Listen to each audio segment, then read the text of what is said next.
Let's take a look at some of the highlights from the Douglas Wright collection of Indian head cents that were recently offered at auction. Let's start off by looking at this penny from 1865. The most important thing to keep in mind for this year's issue is that there are two main design varieties known. This aspect concerns itself with the date specifically, where two different style punches were employed to create the 5 of 1865.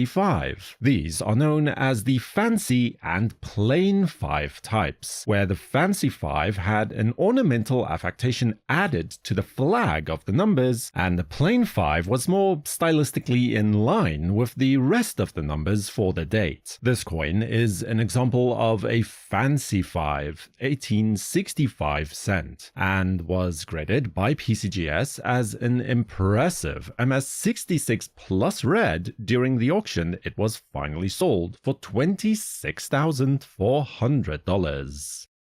Now, normally an 1892 Indian head cent is nothing all that special. With a mintage well in excess of 37 million coins, it is typically quite easy to obtain today. But if that coin just so happens to be the sole finest known for the issue, as this example is, then it becomes extremely sought after once again by advanced collectors. This coin is graded as MS67 Red by PCGS with CAC endorsement, and at auction it was able to secure a final price of $27,600.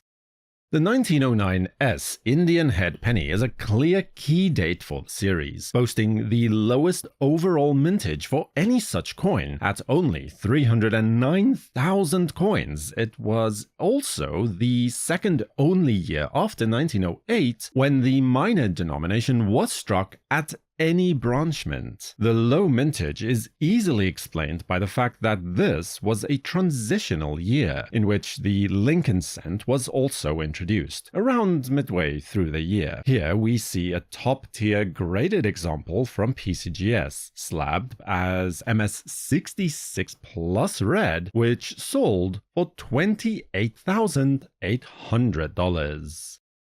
The 1869 Indian head cent, despite being somewhat rare and definitely a challenging coin to acquire in gem grades, remains popular with variety collectors and specialists as well, as numerous repunched date varieties are known for the issue. One of the most impressive and certainly popular is this coin, designated as Snow 3 or FS301, and contrary to what some might claim, this is not an overdate, but rather a repunched date variety, with the 69 of 1869 clearly repunched on this type. Here we see a stunning example graded as MS66 Plus Red that secured a final price at auction of $31,200.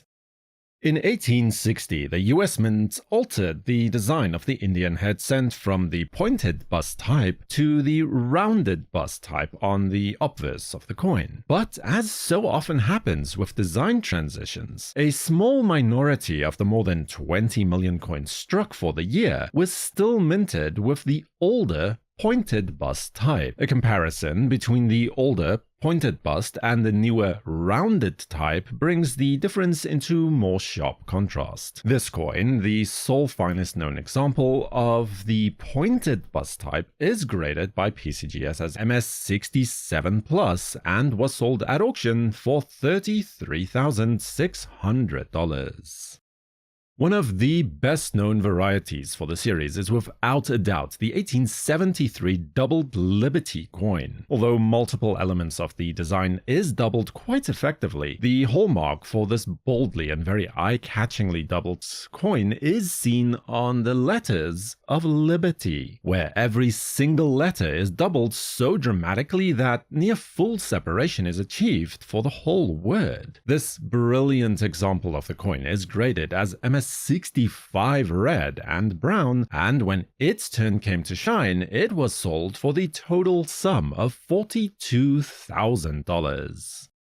Our next coin is actually not an Indian head cent at all, as you can clearly see, but a flying eagle cent instead. And this is a sub-variety of the large letters variety for the 1858 coin, specifically an overdate variety. Here, the last number 8 was punched in over top of an existing 7. What remains of it can be seen towards the top right of the number 8 in question. Then, in addition to this, there is also a somewhat triangular die gouge or a bump mark directly north of the top of the first number 8 of the date, about midway between the eagle and the date in the field. This coin was graded as MS65 by PCGS and sold at auction for no less than $49,200.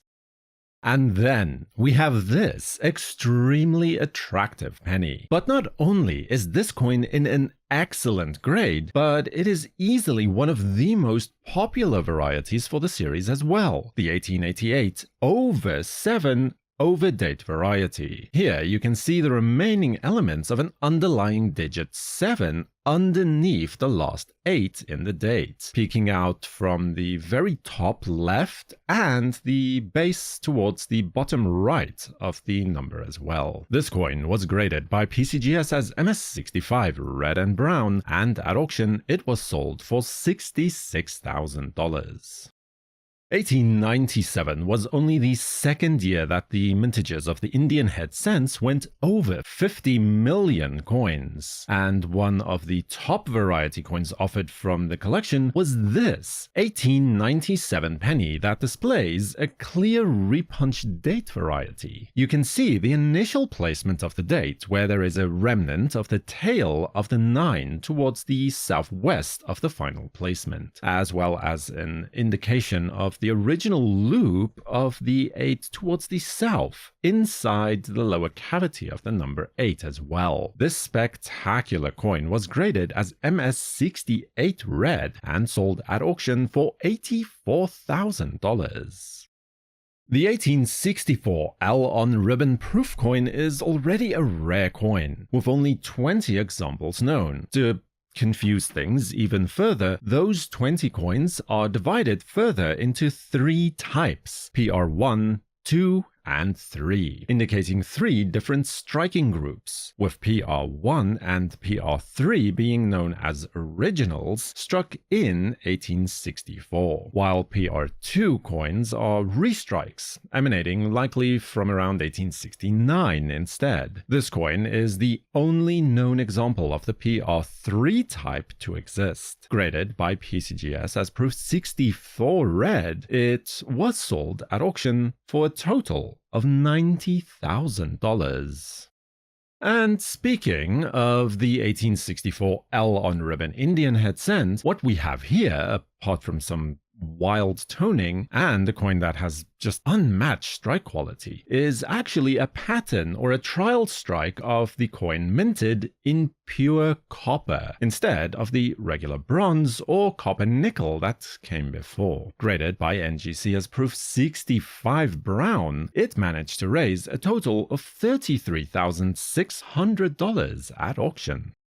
The 1877 cent is one of the undisputed key dates for the series, with a small reported mintage of just 852,500 coins, though that story may be more complicated than it initially appears, as the original mintage figure, the surviving population, extensive die studies, and details from the mint director's report don't all seem to be telling the same story. But one thing that is not in any doubt is how rare the coin actually is today, especially in gem grades. This example was graded by PCGS as MS66 red, and when it passed over the auctioneer's block, it had sold for $90,000. Subscribe to WNN and feel free to watch another video about the famous Harry Bass collection right here next. For the World Numismatic News, I am Numisman saying thank you for watching, keep collecting, and have a fantastic day.